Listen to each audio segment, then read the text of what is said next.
صلاة الله سلام الله. Assalamualaikum warahmatullahi wabarakatuh.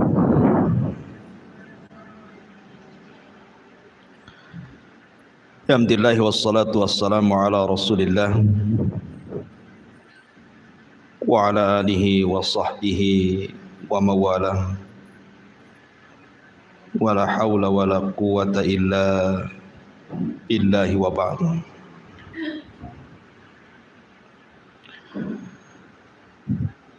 Alhamdulillah, di pagi menjelang siang ini kita kembali mengkaji tafsir dari surah-surah pendek di dalam juz amma.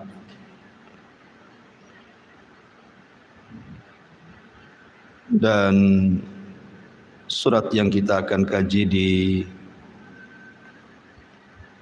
pagi menjelang siang ini adalah surah Al-Ghashiyah.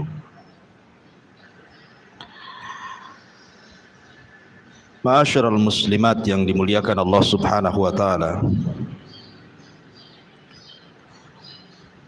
Surah Al-Ghashiyah ini adalah surat yang menceritakan tentang hari kiamat.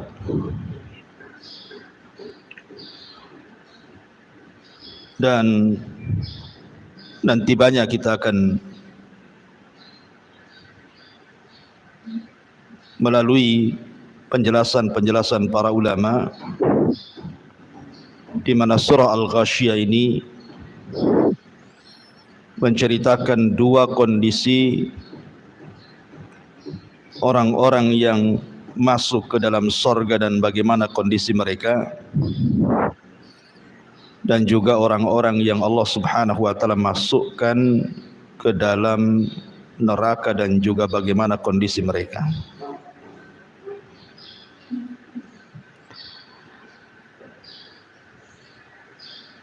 Taib, kita langsung saja karena memang banyak penjelasan yang harus kita jelaskan nantinya.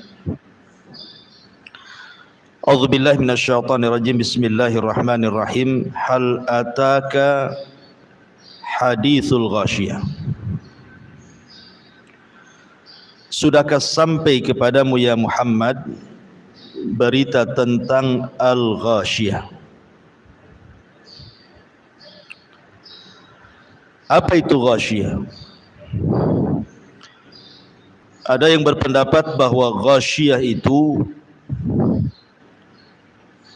adalah ismun min asma al-qiyamah, satu di antara nama-nama kiamat.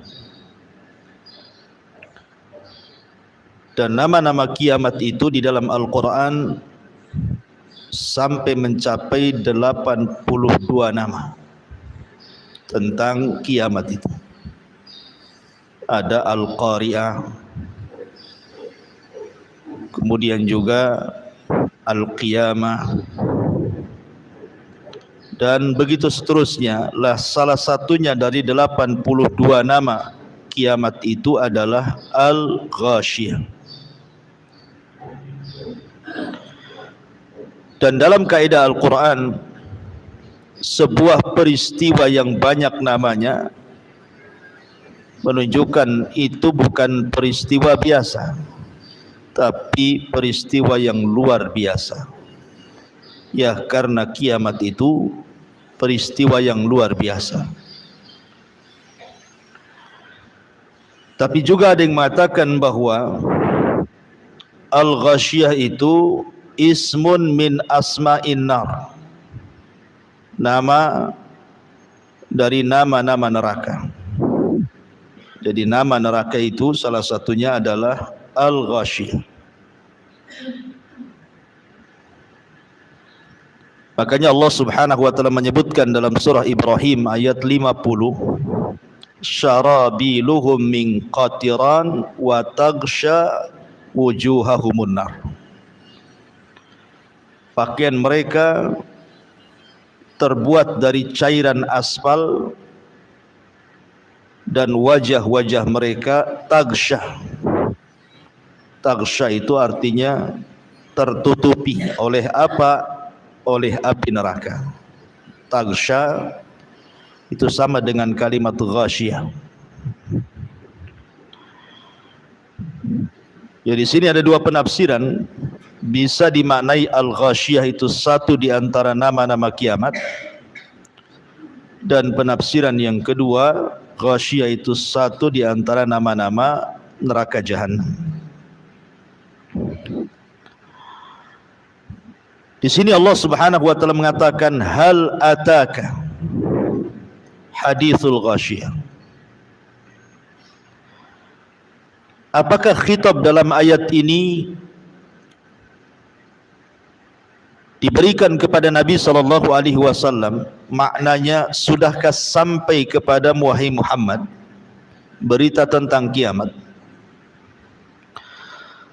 Ataukah khitab ini kepada setiap orang yang membaca Al-Quran? Maknanya, sudahkah sampai kepada anda yang membaca Al-Quran berita tentang kiamat?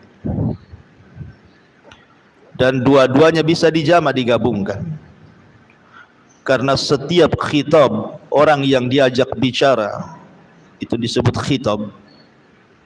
Setiap khitab yang dikhitabkan kepada Rasul juga berlaku kepada umat Rasul.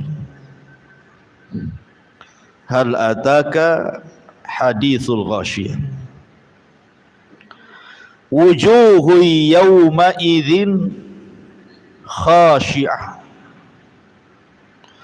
amilatun nasibah tasla naran hamiyah.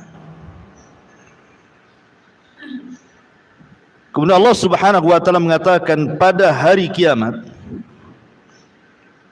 banyak wajah-wajah yang tertunduk lagi terhina. Kenapa? Karena mereka bekerja sangat keras, lagi kepayahan, tetapi ujungnya mereka memasuki api neraka yang sangat-sangat panas. Di sini para ulama memberikan catatan kepada kalimat wujuhu yawma idin khasyiah amilatun nasibah tasla naran hamiyah. Ada yang mengatakan bahwa ayat ini bercerita tentang hari kiamat. Apabila manusia dibangkitkan di padang mahsyar setelah tiupan sangkakala kedua Israfil, maka ada orang-orang yang mereka betul-betul khusyuk,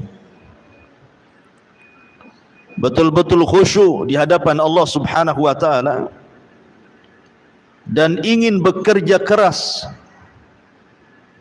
supaya mendapatkan keridhaan Allah Subhanahu wa taala. Pertanyaannya, apakah bermanfaat? Tentu tidak akan bermanfaat. Karena khusyuk yang bermanfaat, bekerja keras lagi kepayahan dalam beribadah kepada Allah itu hanya bermanfaat kalau dilakukan di dunia. Di akhirat itu tidak akan berlaku lagi. Karena di akhirat itu yaumul hisab, hari di mana kita dituntut pertanggungjawaban. Kalau mau khusyuk ya di dunia. Kalau mau bekerja keras untuk beribadah dan kepayahan dalam ibadah di dunia, baru manfaat untuk akhirat.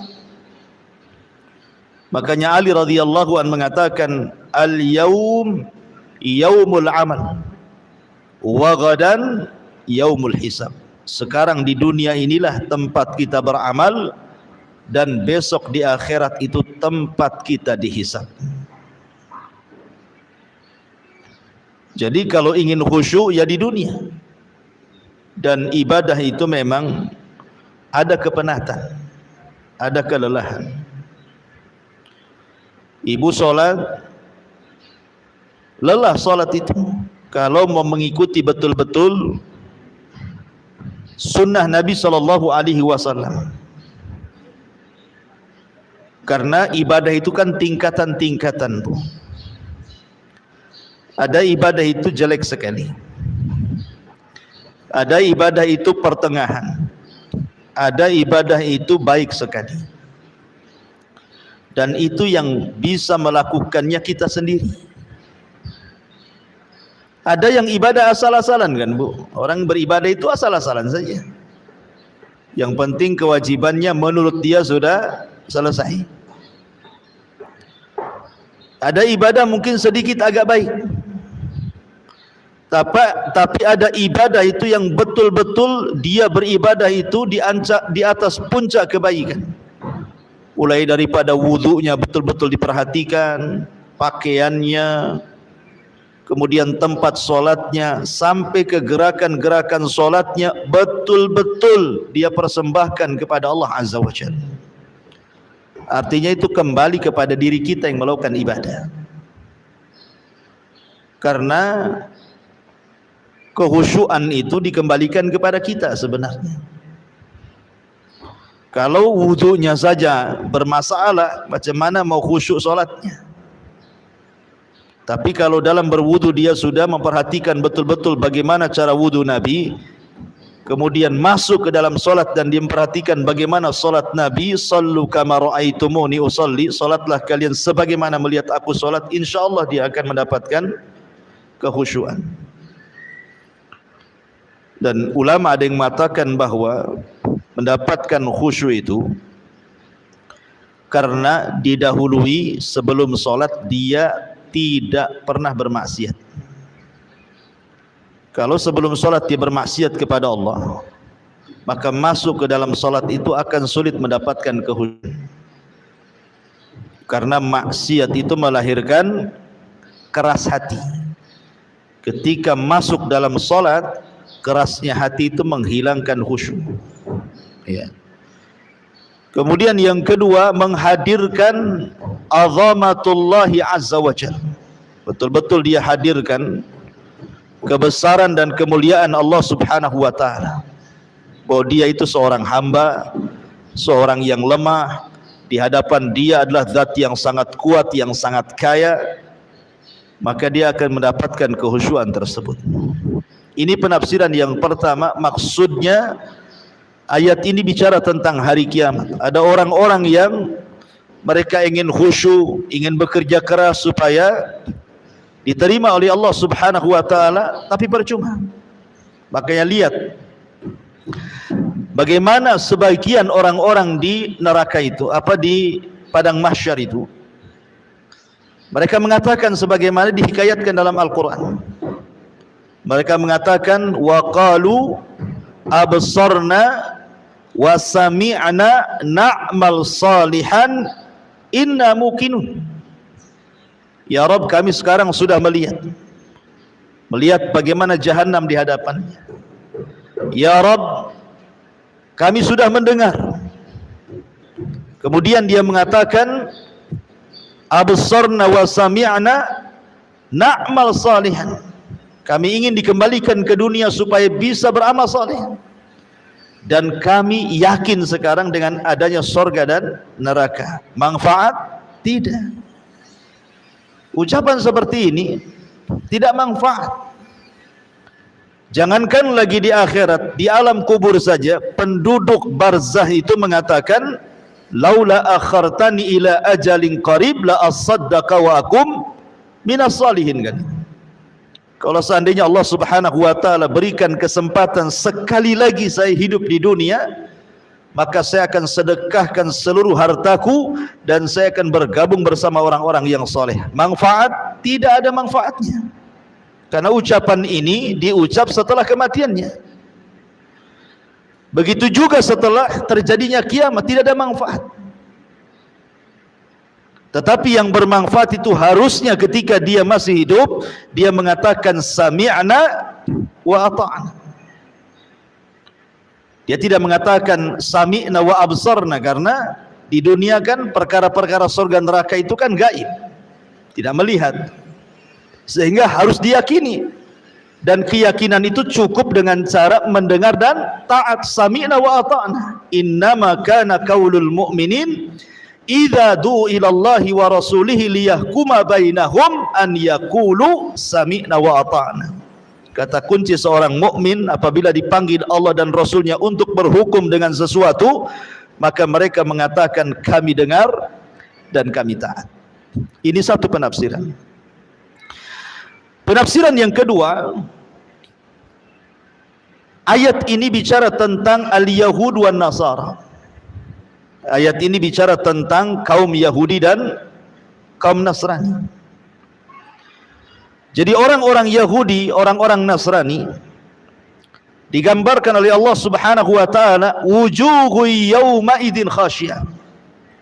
Pada hari kiamat wajah-wajah mereka tertunduk hina karena di dunia bekerja keras dan kepayahan, tapi di akhirat tasla naran hamiyah. Percuma kerja kerasnya, ujung-ujungnya masuk neraka.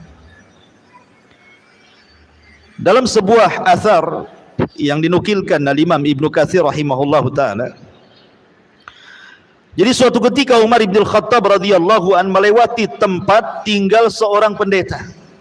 Di zaman Umar itu lewat di sebuah daerah, di situ melewati tempat seorang pendeta. Lalu Umar memanggil pendeta tersebut.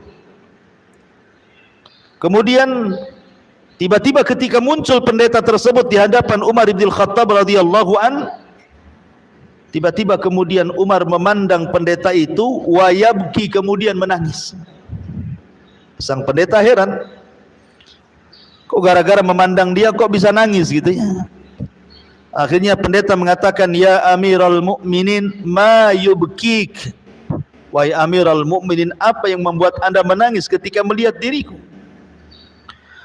Maka Umar radhiyallahu anhu mengatakan, dzakartu qaulallahi azza wajalla, aku teringat dengan firman Allah kepadamu, amilatun nasibatun tasla naran hamiyah.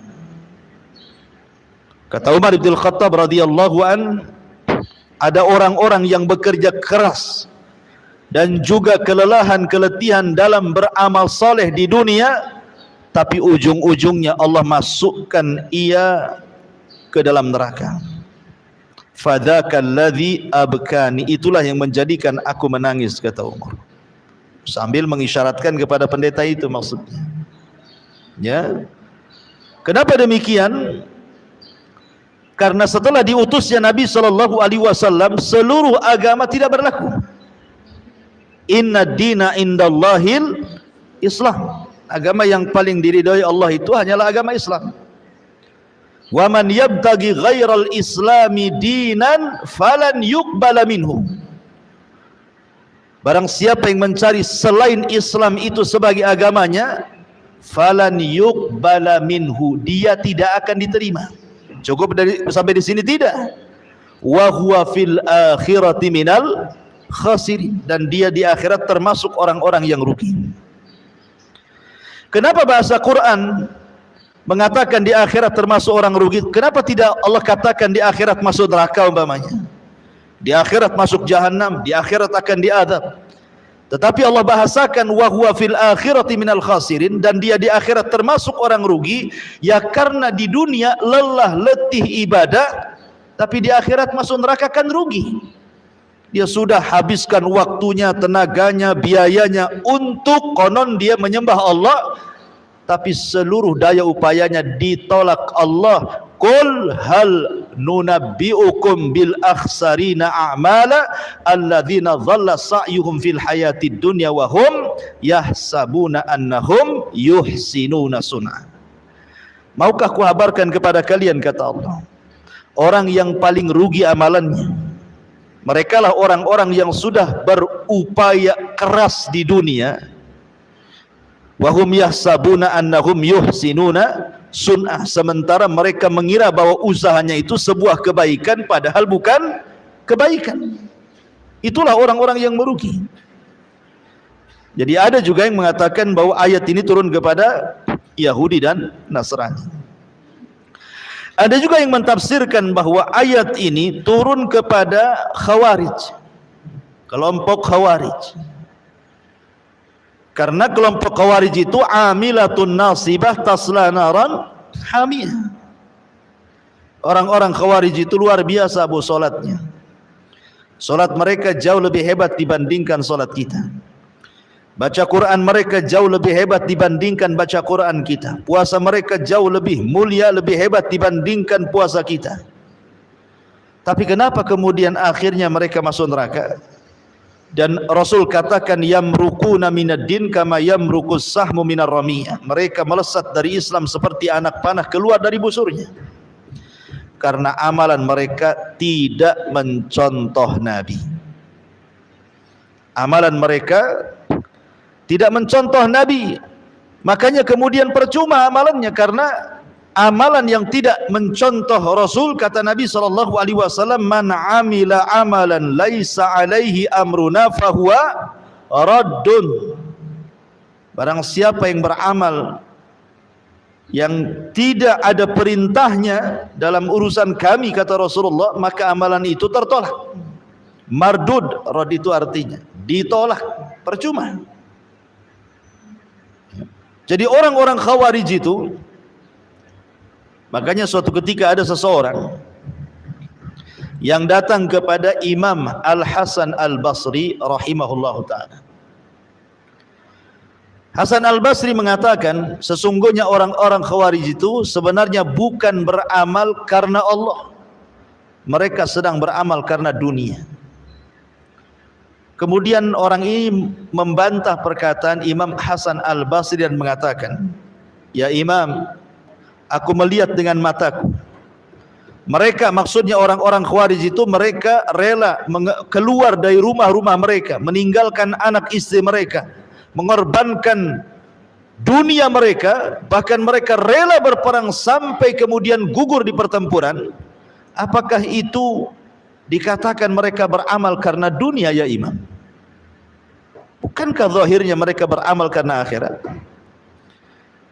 Kemudian Imam Hasan Al-Basri membantah orang ini dan mengatakan, karena kan orang-orang Khawarij itu kebiasaan mereka memberontak kepada pemerintah yang sah. Ya, dan itu kita bisa lihat sejarah-sejarah bagaimana orang-orang Khawarij berperang melawan Ali bin Abi Thalib selaku khalifah kaum muslimin sampai mereka bertempur habis-habisan. Mereka rela mati gitu ya dalam peperangan itu. Jadi Hasan Al-Basri mengatakan, saya tanya kepada kamu, apakah pemerintah melarang sholat sehingga harus diperangi? Tidak. Apakah pemerintah melarang kalian berpuasa sehingga harus diperangi? Maka orang ini mengatakan tidak. Apakah pemerintah melarang haji sehingga harus diperangi? Orang ini mengatakan tidak. Apakah pemerintah melarang engkau berpakaian muslim seperti ini? Dia mengatakan tidak. Apakah pemerintah melarang ibadah-ibadah? Tidak. Kenapa harus diperangi? Kalau memang pemerintah membiarkan kita sholat, membiarkan kita puasa, membiarkan kita haji, membiarkan kita berpakaian muslim, membiarkan kita beribadah, lalu apa gunanya Anda menyerang pemerintah itu apa? Kan tujuan kita untuk ibadah. Lah kita sudah bisa ibadah, kenapa kemudian diserang? Tujuan kita ini wa ma khalaqtul jinna wal insa illa liya'budun, dan kita sudah bisa beribadah dengan tenang. Apalagi yang Anda cari? Kenapa Anda membuat kerusuhan untuk supaya ibadah kita tidak tenang jadinya? Ya.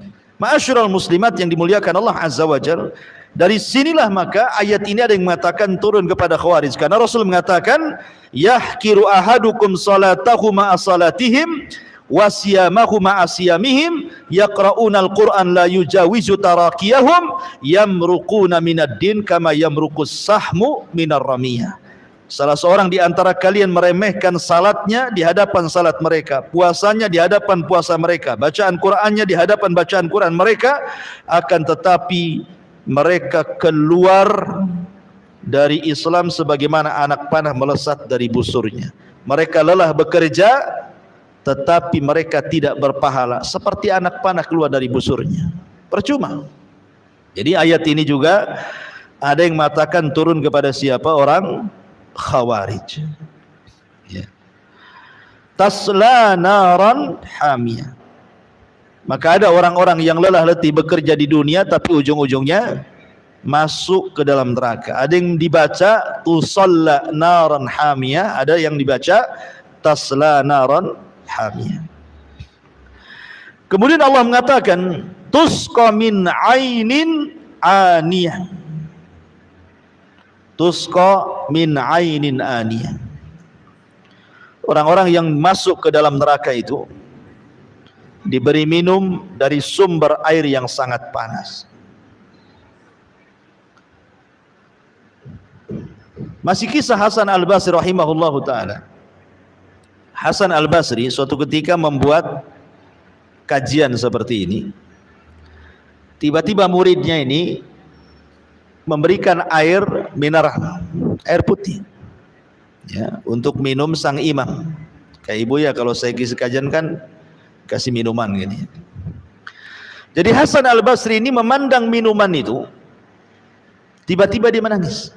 Hanya gara-gara memandang air mineral ini, tiba-tiba menangis. Sang murid nih yang menghidangkan air tersebut merasa bingung. Salah apa?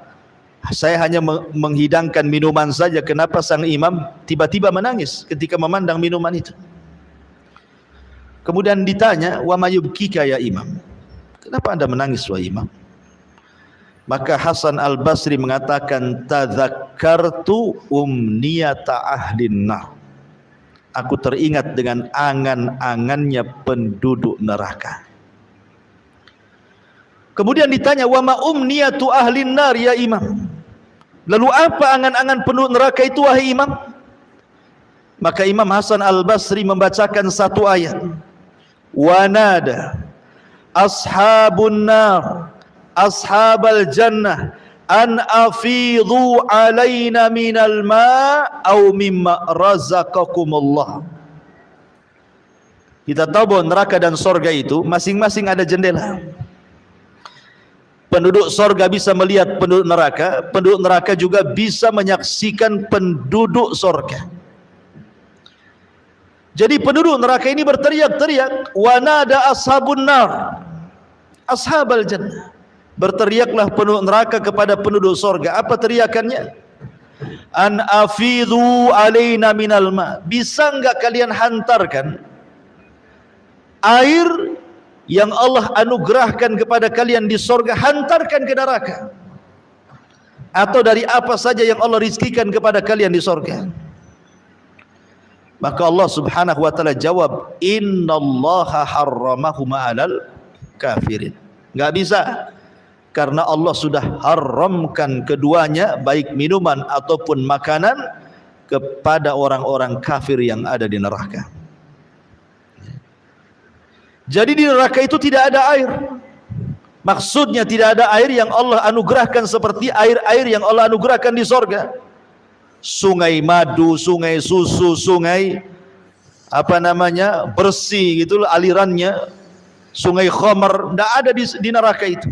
Yang ada air yang sangat mendidih, kalau seandainya diminum maka hancur semua perutnya. Itulah tusqa min ainin aniyah, diberi minum dari sumber air yang panas.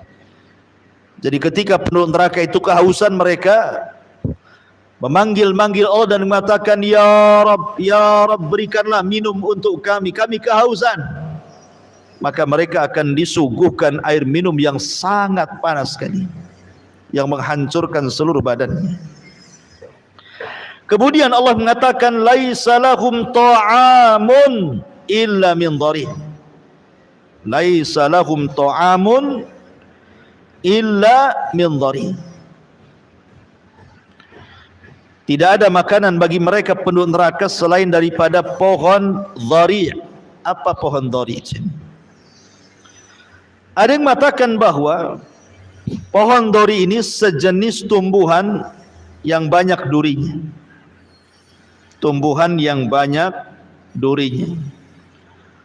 Dan tumbuhan itu buahnya disebut dori karena ada racun. Ya. Ada racun yang kalau seandainya tumbuh di bumi, binatang pun tidak mau dekat karena beracun. Jadi buahnya banyak durinya dan beracun. Ya. Ini dhari yang ada di bumi. Bagaimana dhari yang ada di neraka? Tentu makanan ini sangat-sangat luar biasa, tidak bisa dimakan dan bisa menghancurkan tenggorokan. Belum lagi sampai ke perut, tenggorokan sudah hancur karena banyak durinya. Ketika dia hendak memasukkan air untuk mendorongnya, malah hancur semuanya. Kenapa kemudian disebut dhari? Dhari ini artinya tadarru'. Tadarru' itu memelas bahasa kitanya. Ya.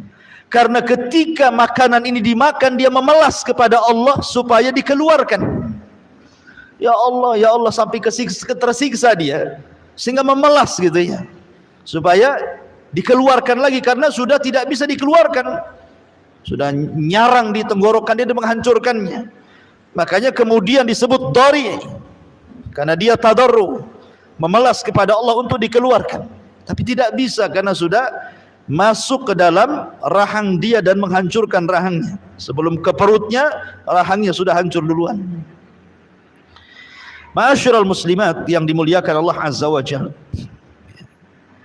ada juga yang mengatakan bahwa makanan penduduk neraka itu adalah makanan dari darah dan nanah penduduk neraka itu sendiri. Jadi kalau penduduk neraka itu kelaparan, maka akan disuapi nanah dan darah dari penduduk neraka itu sendiri. Sebagaimana Allah menyebutkan dalam surah Haqqah 36, wala ta'amun illa min ghislin, dan tidak ada makanan bagi penduduk neraka kecuali ghislin. Ghislin itu artinya perpaduan nanah dan darah, itulah makanan. Ada juga yang mengatakan bahwa makanan penduduk neraka itu disebut zakum, pohon zakum, yang Allah katakan inna syajarataz zakum ta'amul athim kal muhli yagli fil butun ka ghalil hamim. Sesungguhnya pohon zakum adalah makanan bagi orang-orang yang berdosa, sebagaimana minyak yang panas yang mendidih dalam tubuh, sebagaimana mendidihnya air yang sangat panas sekali. Jadi bukannya mengenyangkan, malah kemudian menghancurkan. Makanya dalam sebuah penafsiran, datang Abu Jahal hendak mengejek tentang pohon zakum. Jadi kata Abu Jahal ini, dia mengatakan kepada orang-orang jahiliyah, ya ma'syara Quraisy, hal tadruna ma syajaratuz zakum allati yukhawifukum biha Muhammadun. Wahai orang-orang Quraisy, tahukah kamu apa itu pohon zakum? Pohon zakum ini tumbuh di neraka, akarnya sampai ke dasar jahanam. Jadi Abu Jahal ini ingin mengolok-olok Nabi dan mengatakan, wahai orang-orang Quraisy, tahu enggak kalian pohon zakum itu? Yang Muhammad itu selalu menakut-nakuti kalian dengan pohon itu. Maka orang itu mengatakan, la ya Abu Jahal, tidak, kami tidak tahu apa itu zakum. Apa kata Abu Jahal? Zakum itu adalah ajwatu yathriba bizubad atau bizubdi, wallahi la in istamkanna minha lanazkumannahan tazakkuman. Kata dia, zakum itu kurma Madinah. Kata Abu Jahal itu kurma Madinah loh, katanya. Bukan apa-apa, kata Abu Jahal itu. Kemudian dia mengatakan, demi Allah, seandainya saya bisa mendapatkan pohon zakum, niscaya saya akan memakan pohon itu dan akan memakan dari buahnya sepuas-puasnya. Ini kan kurang ajar kan, mengejek. Ya, Abu Jahal mengejek Nabi SAW, mengejek ayat-ayat Al-Quran. Padahal lihat bagaimana Nabi SAW mengatakan, lau anna qitratan minaz zakum, kalau seandainya ada satu getah, ya, getah dari pohon zakum itu, qutirat, menetes di bumi. La amarrat ala ahlil ardi aisyahum fa kaifa man laisa lahum ta'amun illa zakum. Maka niscaya akan merusak kehidupan seluruh penghuni bumi. Bagaimana lagi dengan mereka yang tidak ada makanan kecuali pohon zakum itu. Jadi kalau seandainya getahnya saja, satu tetes saja, itu getah zakum neraka itu diteteskan di bumi, satu dunia makanan akan rusak, satu dunia minuman akan rusak, tidak bisa dimakan dan minum. Itu baru getahnya tuh, kata Rasul. Gimana kalau makan? Maka di sini apa yang dikatakan Abu Jahal itu hanya hendak memperolok-olok Al-Quran dan Nabi SAW. Dan semua makanan dan minuman di sorga itu, kata Allah, la yusminu wa la yugni minju, tidak menggemukkan dan tidak menghilangkan lapar. Ibu kalau lapar kemudian makan, pasti kenyang. Apalagi kalau biasanya makan satu piring, ibu makan 3 piring, pasti kenyang. Coba saja, ya. Kalau ibu haus nih, ibu minum 1 gelas, apalagi 1 jerigen, hilang tuh hausnya, yang ada kembung perut kan itu. Tapi ini makanan ini, ketika lapar dimakan, bukan makin kenyang, makin lapar. Dan ketika minuman itu diminum, bukan hilang hausnya, makin kehausan. Makanya Allah mengatakan la yusmin wa la yughni minju, tidak menggemukkan dan tidak pula menghilangkan lapar. Orang kalau banyak makan kan lama-lama gemuk kan, ya. Apalagi kalau sudah makan malam pasti gemuk. Tetapi makanan di neraka itu sama sekali tidak menggemukkan dan juga tidak mengenyangkan. Ini disebut kondisi halu ahli nar. Kemudian Allah Subhanahu wa taala mulai menjelaskan bagaimana kondisi penduduk surga. Ya. Begitulah Allah kalau menyebutkan neraka pasti setelah menyebutkan surga.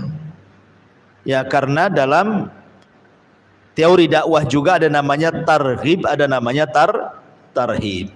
Ada sifatnya menakut-nakuti, ada sifatnya memberi kabar gembira, biar seimbang, biar orang enggak takut terus, maka diceritakan surga. Biar tidak menangis juga terkadang tersenyum dan tertawa.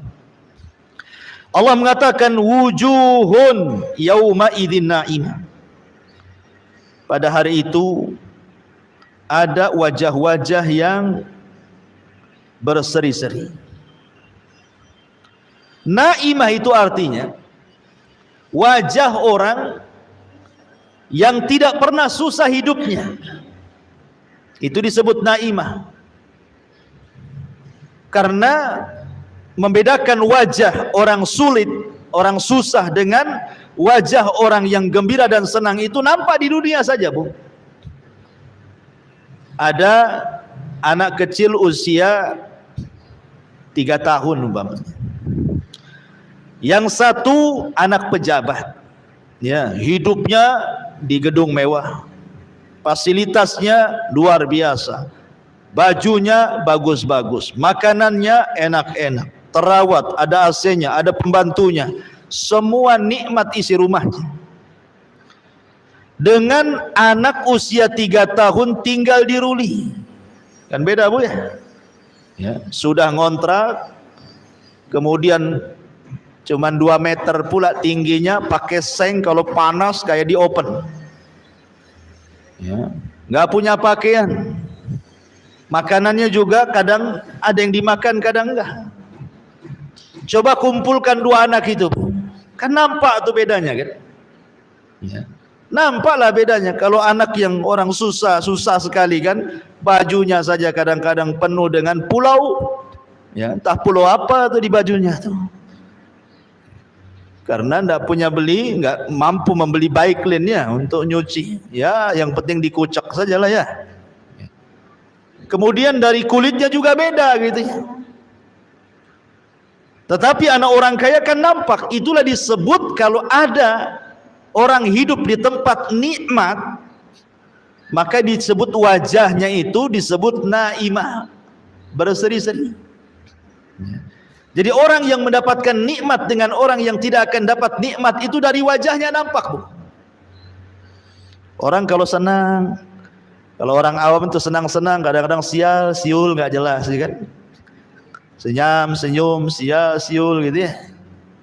Tapi kalau lagi sulit tuh diem, kemudian mukanya masem, maunya emosi gitu ya, kan nampak tuh. Di dunia saja nampak tuh naimah dengan tidak naimah tuh. Apalagi di sorga. Saya contohkan sebuah hadis. Didatangkan nanti di hadapan Allah pada hari kiamat, min an'ami ahli dunia. Orang ini ketika di dunia termasuk orang yang paling diberikan nikmat. Bayangkan bahasa hadis menggunakan isim tafdil, an'am ahli dunia. An'am itu artinya tidak ada kenikmatan kecuali Allah berikan kepada dia. Rumahnya megah gitu ya, uangnya banyak, fasilitas nikmatnya, pokoknya hidupnya sejak lahir sampai mati senang saja, tidak pernah susah. Tetapi Allah takdirkan dia termasuk penduduk neraka. Didatangkan di hadapan Allah.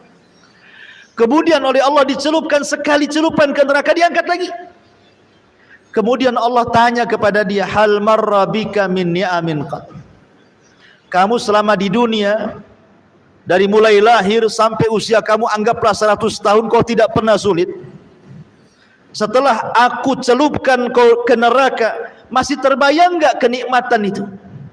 Dia mengatakan, wallahi ma marra bi min ni'amin qattun. Demi Allah, tidak ada kenikmatan yang sudah pernah saya alami di dunia terlintas sedikit pun tidak.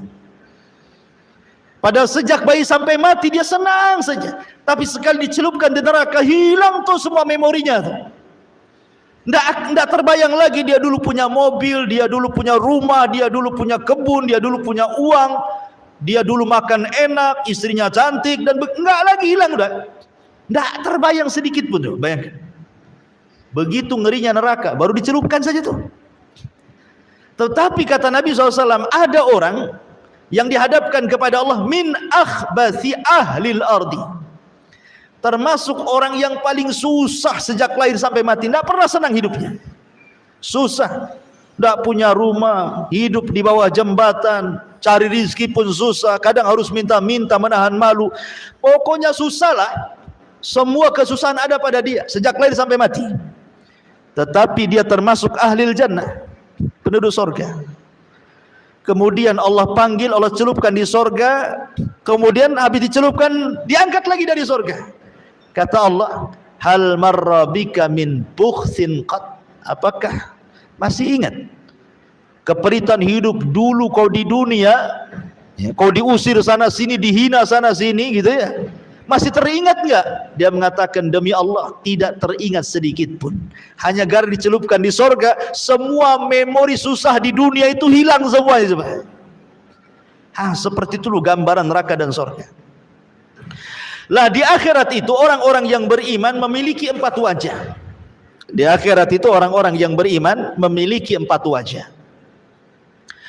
Wajah yang pertama yang Allah firmankan, yauma tabyaddu wujuh. Pada hari itu di akhirat ada wajah-wajah yang sangat putih bersih. Kapan itu? Di permulaan hisab.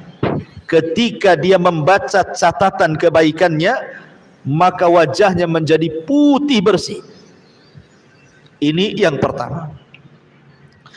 Kemudian yang kedua, wajahnya musfir.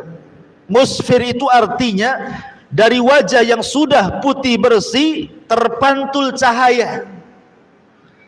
Wajahnya penuh dengan cahaya. Ya, bahasa ibu-ibu apa? Glowing itu apa namanya? Yang sudah putih glowing lagi kan itu. Jadi timbul tuh cahaya tuh. Kapan itu? Saat selesai membaca catatan. Dari wajahnya yang sangat putih bersih terpancar sinar. Sudah putih, bersinar lagi. Musfir. Wujuhu yawma idin musfirah. Dhahikatu mustabsirah. Dan dia pun tertawa karena senang. Ini dua wajah sebelum masuk surga. Ya, dua wajah ini sebelum masuk ke dalam surga. Awal hisab dan akhir hisab. Ketika masuk ke dalam surga, inilah wajah yang disebutkan dalam surah Al-Ghasyiyah ini. Wujuhu yawma idzin na'imah. Ketika dia melihat surga dengan istana-istananya, dengan sungai-sungainya, dengan taman-tamannya, dengan para pembantunya dan begitu seterusnya, mulai dia berseri-seri, senyum kan. Kan begitu Bu, kalau lihat nikmat itu kan di dunia saja senyum Bu ya. Ibu kemudian ketiban duren, bukan asli ya, kalau asli habislah kepala. Maksudnya ketiban duren, tahu-tahu dapat uang banyak miliaran. Kan senyum-senyum saja Bu. Kenapa? Tenang, hutang rumah selesai, hutang kulkas selesai, hutang ini selesai, semua selesai. Senyum aja dia kan. Itu kalau dapat nikmat. Tapi kalau datang tagihan listrik Bu, itu kan lain tuh. Udah stres nih, listrik mau naik nih. Jadi di dunia saja nampak gitu kalau melihat sebuah nikmat itu, apalagi di sorga yang kenikmatannya tidak bisa dilihat, baru mereka lihat. Kenikmatannya tidak bisa didengar dan tidak pernah mendengar. Di dunia tiba-tiba betul-betul dia mendengar, di akhirat seperti apa? Melihat, mendengar, dan sudah tidak dibayangkan karena sudah di dalam surga. Ya tentu wajahnya naimah berseri-seri. Kemudian yang terakhir adalah wajah-wajah yang radhiyah. Yang radhiyah itu senang, redha gitu ya. Orang redha kan senang Bu. Di dunia saja orang redha itu senang, walaupun susah, yang penting kan redha gitu ya. Ini 4 wajah bagi ahlul imani wal islam, bagi orang yang beriman dan orang Islam. Wujuhun yawma idzin na'imah li sa'yiha radiyah. Mereka redha, mereka senang karena usahanya sendiri.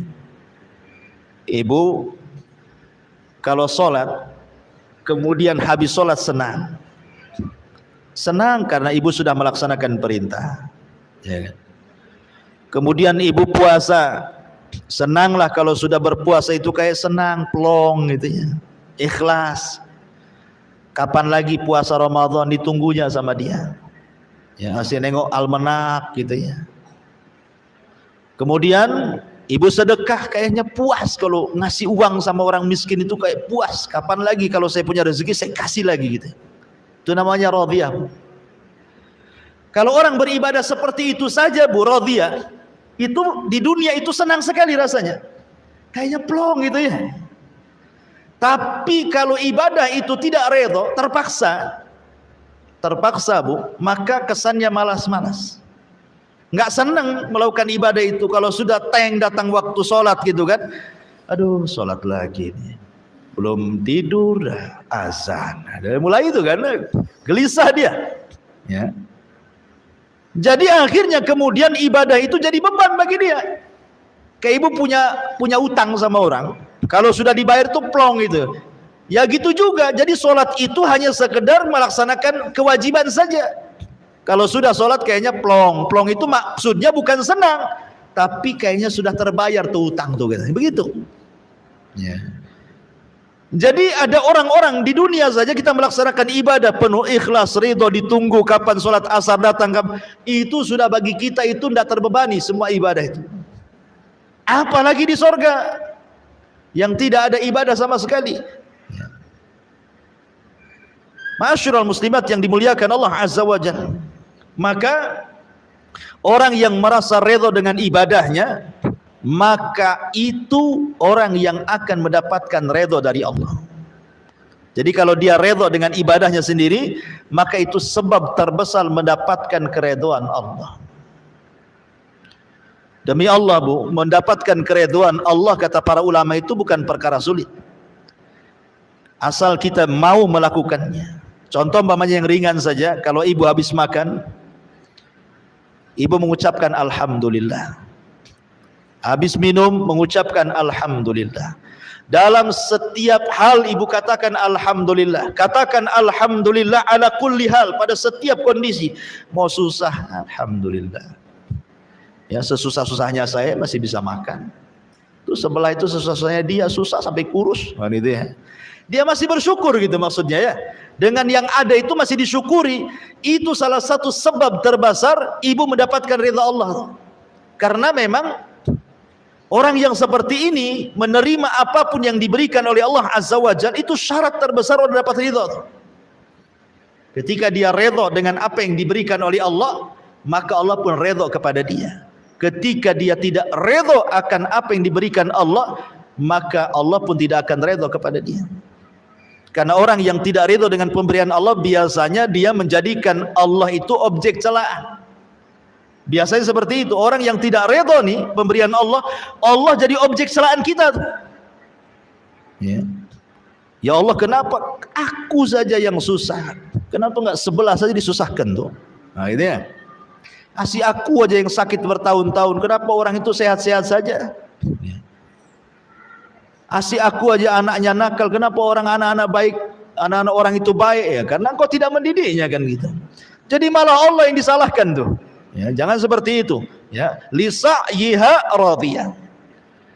Mereka senang karena usahanya sendiri, maksudnya saat masih di dunia mereka beramal soleh, mereka salat, puasa, membayar zakat, haji, membaca Quran, mereka menjaga diri dari hal-hal yang haram, sehingga di akhirat mereka mendapatkan balasan di mana Allah akan ridha kepadanya. Kemudian Allah mengatakan fi jannatin 'aliyah. Mereka akan masuk ke dalam sorga yang tinggi. Sorga itu bertingkat-tingkat.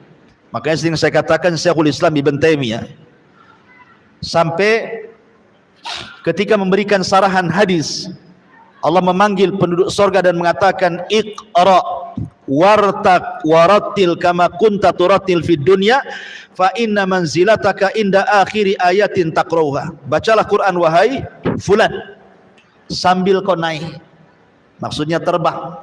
Ya, di sorga itu semua manusia akan terbang karena tidak ada gravitasi. Kalau di bumi itu kan ada gravitasi, jadi kita disedot bumi, makanya tidak bisa terbang. Coba kalau keluar angkasa sana, ya kan pada terbang tuh orang-orang yang ke bulan tuh. Nah, di sorga itu tidak ada gravitasi, sehingga orang bisa terbang, dikasih rop-rop gitu ya, kasih sayap di punggung, terbang.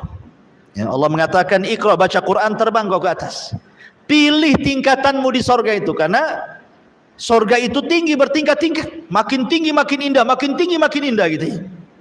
Dan terus baca, tartilkan bacaanmu sebagaimana di dunia engkau mentartilkan bacaanmu. Nanti engkau akan mendapatkan tingkatan di mana disesuaikan dengan ayat yang kau baca terakhir di dunia. Artinya semakin banyak membaca Quran, semakin gemar dengan Al-Quran di dunia, maka semakin tinggi tingkatannya. Dari hadis ini kata Ibnu Taimiyah rahimahullah ta'ala, beristimbat hukum bahwa tingkatan di sorga itu sebanyak ayat di dalam Al-Quran.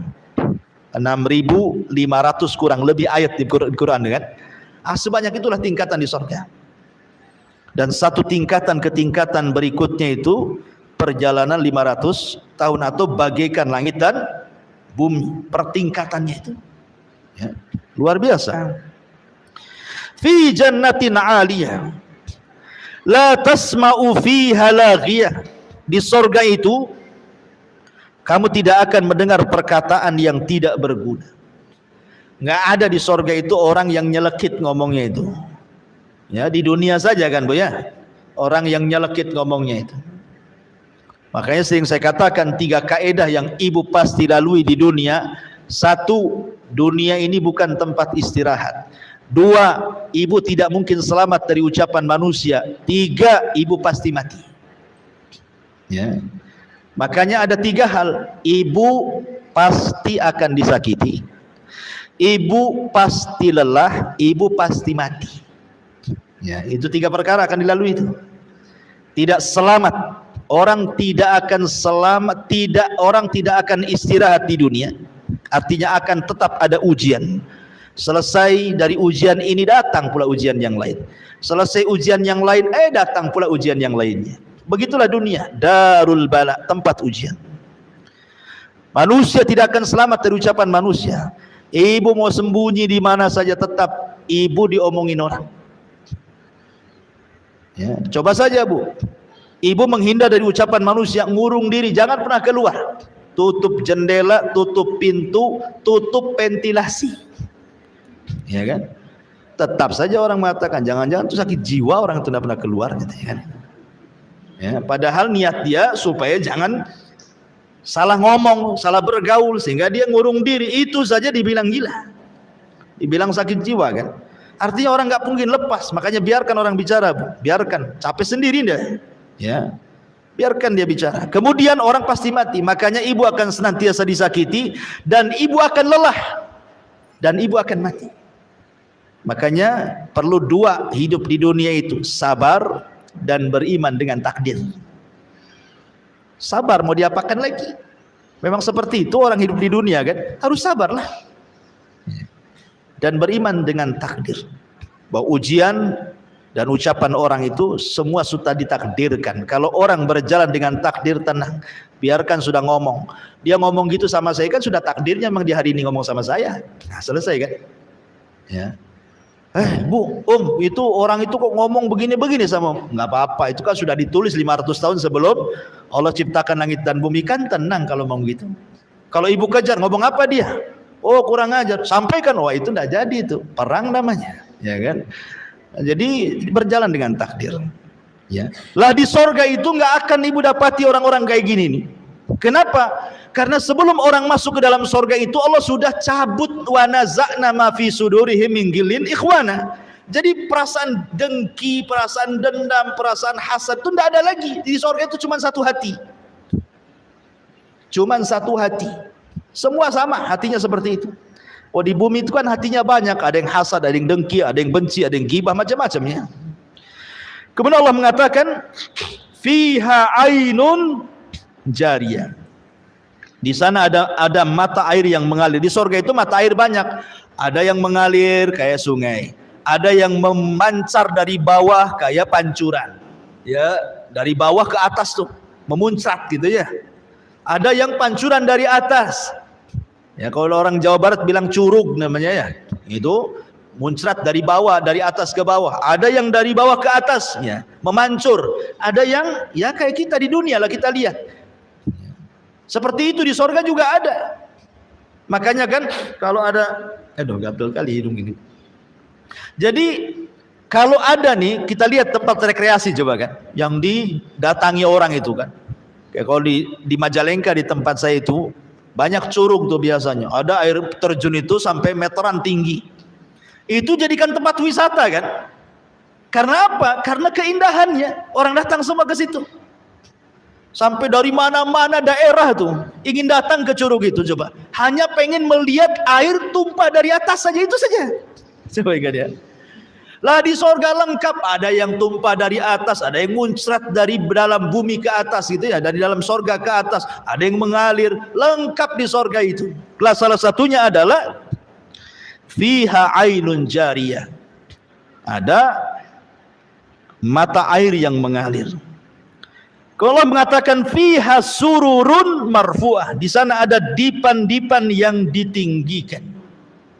Dipan-dipan yang ditinggikan. Ada yang mengatakan, sebagian penafsiran, surur di sini artinya bidadari. Ya, bidadari. Termasuk kalau ibu-ibu Allah takdirkan masuk ke dalam sorga, maka ibu bagian daripada sururun. Ya. Karena ibu lebih hebat, lebih indah, lebih cantik dibandingkan bidadari. Sebagaimana perkataan Ummu Salamah. Ummu Salamah ngomong sama Nabi, ya Rasulullah, kenapa Al-Quran masih cerita bidadari saja dan tidak cerita orang wanita dunia yang masuk surga? Jadi Ummu Salamah ini ngomong begitu ya. Kok di Quran kan semua kalau mensifati wanita-wanita itu, maksudnya wanita surga, yang disifati bidadari semua. Lah kami nih kalau masuk surga ya Rasulullah, bagaimana kondisi kami? Maka Rasul mengatakan, engkau wahai Ummu Salamah dan semua wanita dunia yang masuk surga jauh lebih indah dibandingkan bidadari. Kenapa? Karena Anda masuk surga dengan kepayahan, dengan sholat, puasa, zakat, haji, macam-macam, ya kan? Baru masuk surga. Sementara bidadari sudah ada di surga tanpa ada kepayahan. Ya. Dan marfu'ah di sini maksudnya marfu'ah itu dihilangkan. Marfu itu artinya dihilangkan, diangkat. Itu artinya marfu, ya. Maksudnya diangkat, baik tempatnya diangkat oleh Allah, baik kemudian pakaiannya juga betul-betul terangkat. Allah berikan sutra yang bermacam-macam lapisnya, termasuk juga diangkat dari semua aib dan cacat yang ada di dunia. Di surga tidak ada. Ya, ibu tidak berak, ibu tidak kencing, ibu tidak mengeluarkan dahak, ibu tidak meludah, ibu tidak ada haid, ibu tidak nifas, gitu ya. Ya, badannya pun tidak bau, keringatnya juga minyak misik yang keluar, gitu. Kalau di bumi kan sesuai yang ibu makan kan keringat itu. Makan jengkol bau jengkol keringat. Makan pete bau pete kan itu. Jadi di sorga itu yang keluar ya keringat, karena beraknya penduduk sorga itu ya keringat. Kalau kita kan betul-betul kotoran yang keluar kan.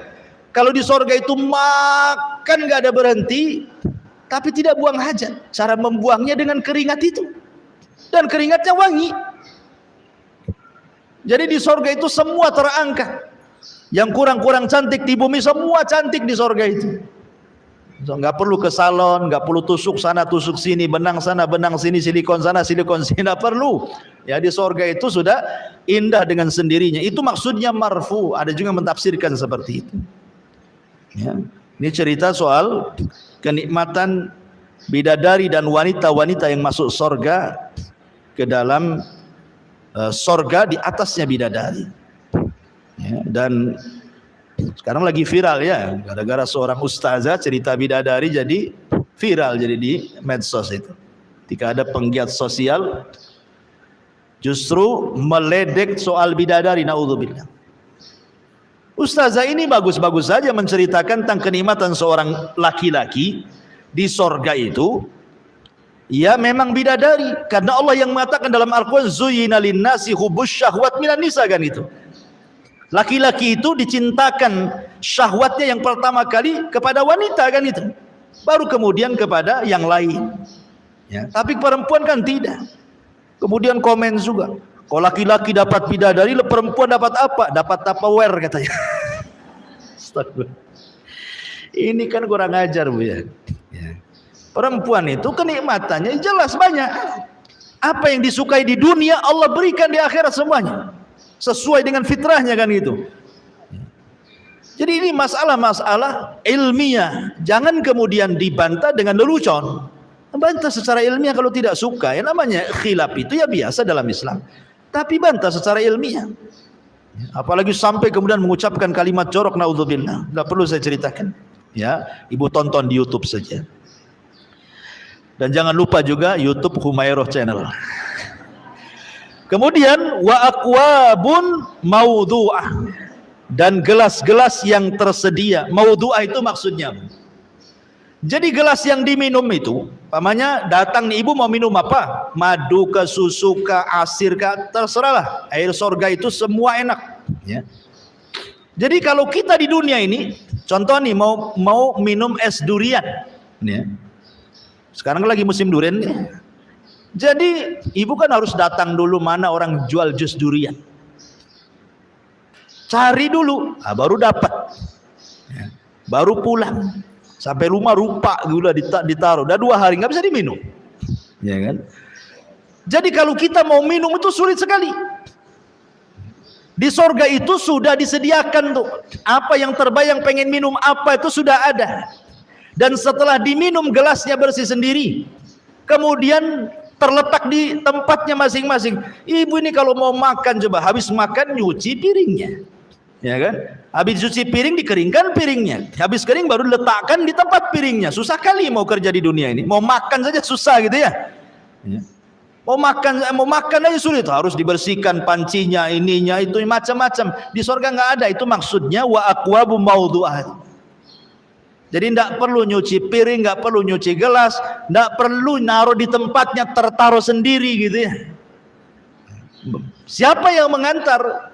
Yang mengantar itu anak-anak kecil, wildanun mukhalladun. Jadi ada anak-anak kecil yang lucu-lucu di surga itu.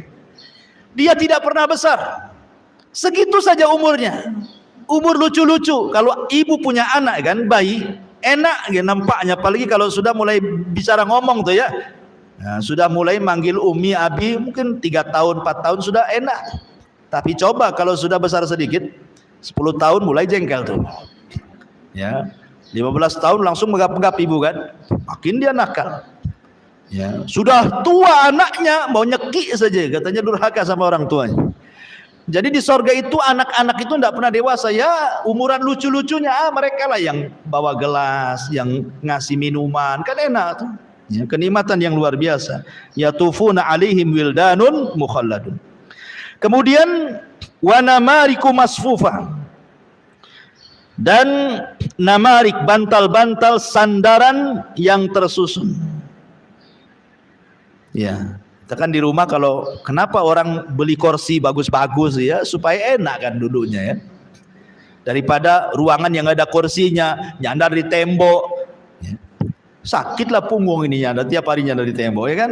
Kan kalau bisa beli kursi yang bagus sampai mahal jutaan, ratusan juta pun ada gitu. Surga nggak usah beli ya. Sudah ada bantal-bantal sandarannya. Wa zarabiyu mabthusah. Kemudian permadani yang terhampar, sajadah gitu ya.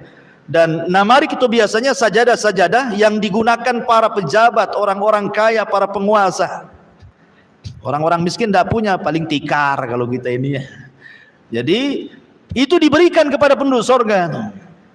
Kemudian setelah itu Allah mengatakan afala yang duruna ilal ibili kaifa khuliqat. Sampai di sini Allah ceritakan penduduk surga, kemudian beralih ke tema yang lain. Afala yang duruna ilal ibili kaifa khuliqat. Maka tidakkah mereka memperhatikan bagaimana unta diciptakan? Kenapa, apa hubungan cerita surga dengan diciptakan unta? Allah itu maha mampu menciptakan apapun di bumi. Unta pun bisa Allah ciptakan, makhluk yang aneh. Apalagi Allah ciptakan di surga lebih mampu lagi, gitu maksudnya. Apa yang dihajatkan manusia di surga Allah mudah menciptakannya. Jadi ketika Allah katakan, tidakkah kau lihat unta diciptakan, supaya kita berpikir tidak ada yang mustahil di surga, itu semua tersedia. Di bumi saja ditampakkan bagaimana Allah ciptakan unta dengan mudah. Karena unta ini binatang yang aneh, aneh sendiri. Satu-satunya binatang yang bisa hidup di padang pasir cuma unta. Kuda tidak bisa, mati kuda ya. Karena unta itu kalau minum, kemudian dia taruh tuh minumannya di tempat dia, dalam tubuh dia, sehingga 3-4 bulan walaupun tidak mendapatkan air dia tetap hidup. Bahkan terkadang orang-orang Baduy itu kalau mereka melakukan perjalanan di padang pasir, minumannya tidak kayak kita ditaruh di jerigen gitu ya, di aqua gelas tuh apa ya, di aqua botol, enggak, ditaruh di perut unta itu. Jadi kalau butuh minum tinggal dicucukkan aja, nanti keluar airnya. Simpanan unta tuh. Coba dia bisa menyimpan air dalam tubuhnya tuh. Kalau kuda 3 hari tak minum matilah di padang pasir kepanasan. Ya, tapi unta luar biasa. Dan unta itu binatang yang paling jeli. Kalau dia pergi sekali saja dia bisa pulang tanpa nyasar. Padahal padang pasir kalau diinjak datang angin, tertutuplah bekas injakannya kan, sehingga tidak ada bekas kita ini berjalan karena sudah tertutup dengan pasir yang terbawa angin. Tapi unta tahu kemana dia pergi, kemana dia pulang, nggak pernah nyasar. Tapi ingat, unta pun tidak akan melupakan orang yang menyakitinya. Pendendam unta ya. Kalau ibu nabok unta, maka unta akan ingat ibu sampai dia mati. Wajahnya nampak tuh, hidungnya, matanya, rambutnya semua. Tahu tuh kalau nampak dari jauh dikejar bu, mendendam. Dan dia hafal siapa yang menyakitinya. Mana ada binatang secerdas unta kayak gini coba. Belum lagi kemudian kencingnya pun obat unta itu ya. Nah, di zaman Rasul ada orang-orang Oronion itu yang sakit datang kepada Rasul, kemudian Rasul mengambil kencing air unta suruh minum, sembuh dia. Ya, jadi kalau ibu punya penyakit, minum banyak-banyak kencing unta. Ya. Tapi nggak ada di Indonesia. Titip sama orang umroh. Ya, minumnya sambil pegang hidung, ya, karena bau. Dan banyak lagi keistimewaan unta. Tapi walaupun gitu, unta nurut sama pemiliknya. Walaupun anak-anak, kalau dia tahu anak itu pemilik dia, nurut, duduk, berdiri. Walaupun anak kecil, kalau tahu itu pemiliknya tuh. Tapi kalau bukan pemiliknya, tidak bisa diatur dia. Jadi memang luar biasa unta itu, dan banyak lagi keistimewaan unta luar biasa. Makanya Allah jadikan tanda-tanda kuasanya. Afala yang duruna ilal ibili kaifa khuliqat. Wa ilas samai kaifa rufi'at. Dan langit bagaimana ditinggikan. Langit itu bentuknya bangunan, tapi bisa bertahan di langit tanpa tiang dan tidak roboh ke bumi. Ini kuasa siapa? Kuasa Allah. Ya. Ada sebuah kisah Bani Israel ketika menjelaskan sifat Allah dalam ayat kursi itu, wala sinatun wala naum. Allah itu tidak pernah tidur apalagi ngantuk. Jadi Nabi Musa menghadap Allah Subhanahu wa taala. Nabi Musa kan kalimullah, kalimur rahman. Dia orang yang suka bicara dengan Allah Azza wa Jalla. Kemudian dia mengatakan kepada Allah kan, kenapa Allah tidak tersifati dengan sifat tidur dan ngantuk? Kemudian Musa suruh berdiri. Kemudian dua tangannya suruh seperti ini. Kemudian diletakkan satu piring di tangan kanannya, kemudian satu piring di tangan kirinya, kemudian diisi air. Kemudian Allah merintahkan agar diam seperti ini. Ya. Karena kelamaan Nabi Musa ngantuk dia. Ngantuk akhirnya terlepas piringnya, pecah pung gitu ya. Dan Allah mengatakan, ya Musa, kalau seandainya aku tersifati dengan sifat ngantuk apalagi tidur, maka alam semesta ini akan berlaku seperti piring yang kau pegang itu. Kalau sempat Allah ngantuk, wah bertabrakan semuanya tuh di langit. Kiamat yang ada. Makanya Allah itu salah satu sifatnya, sifat sempurna bagi Allah itu tidak ngantuk dan tidak tidur. Tapi bagi manusia itu sifat yang tidak sempurna. Orang tidak bisa tidur itu. Kalau ada orang tidak bisa tidur, itu sifat kurang bagi dia. Karena manusia itu sempurna kalau dia tidur. Kalau 2 hari bu tidak tidur, kepala itu pusing bu ya. Karena bukan sifat kita. Sifat kita itu ngantuk tidur. Makanya kalau sholat ngantuk kata Rasulullah, tidur dulu sesaat baru bangun supaya nggak ngoceh ketika sholatnya. Supaya dia tahu apa yang dibaca gitu. Kalau orang ngantuk kan nggak tahu yang dibaca tuh. Ya, akhirnya baca salah dia. Ada orang yang baca salah itu ya. Baca surat Qul ya ayyuhal kafirun la a'budu ma la apa la a'budu ma ta'budun wala antum abiduna ma a'bud lakum dinukum waladhdallin katanya. Lakum dinukum waladhdallin. Amin lagi lah kan jadinya. Kapan selesainya salatnya si ke Fatihah terus kan? Harusnya lakum dinukum waliyadin, lakum dinukum waladhdallin coba. Ya karena ngantuk kan itu ya. Jadi bahaya orang ngantuk itu. Salah-salah jadinya baca Quran. Jadi langit itu kuasa Allah. Bangunan tapi tidak jatuh pada tidak ada tiangnya. Wa ilal jibali kaifa nusibat. Dan gunung-gunung bagaimana ditegakkan. Maksudnya gunung-gunung bagaimana nusibat itu ditancapkan sebagai fasak. Sebab kalau tidak ada gunung lini ini kita jalan nggak bisa. Kenapa bumi itu istiqrar gitu ya? Kita bisa jalan pakai kaki bisa, pakai sepeda bisa, motor bisa, mobil. Karena buminya diam. Coba kalau buminya gempa sedikit, oyong kita mau jalan. Siapa yang menjadikan bumi diam? Allah. Pakai apa? Pakai gunung ditancap-tancapkan jadi pasak. Makanya buminya diam. Nah, itulah kuasa Allah ya. Makanya pada hari kiamat caranya Allah membuat bumi ini hancur dengan cara apa? Dicabut dulu gunungnya. Dicabut dulu gunungnya, kemudian diterbangkan ke langit, ditubruk-tubrukan gunung satu dengan sehingga tinggal debunya. Makanya Allah mengatakan seperti kapas yang berterbangan, berhamburan. Nah, ketika sudah tidak ada gunung, terjadi gempa, hancur bumi, ya kan? Kemudian wa ilal ardi kaifa sutihat, dan bumi bagaimana dihamparkan, ya, bagaimana dihamparkan sehingga kita bisa hidup, bisa bangun rumah, gitu ya, karena Allah sudah fungsikan di beberapa tempat di bumi itu ada khusus perumahan, ada gunungnya, ada lautnya, ada sungainya, dan seimbang, tidak ada air laut tumpah ke bumi. Padahal secara teori lautan lebih tinggi dibandingkan daratan, tapi kenapa tidak tumpah coba? Ya, itu kuasa Allah lah kan, gitu ya. Itu kuasa Allah subhanahu wa ta'ala. Kemudian Allah subhanahu wa ta'ala berfirman, fadzakir innama anta mudzakir lasta alaihim bimusaitir illa man tawalla wa kafar fayu'dzibuhullahul adzabal akbar inna ilaina iyabahum thumma inna alaina hisabahum. Maka berilah peringatan wahai Muhammad, sesungguhnya engkau wahai Muhammad hanyalah tugasnya memberi peringatan.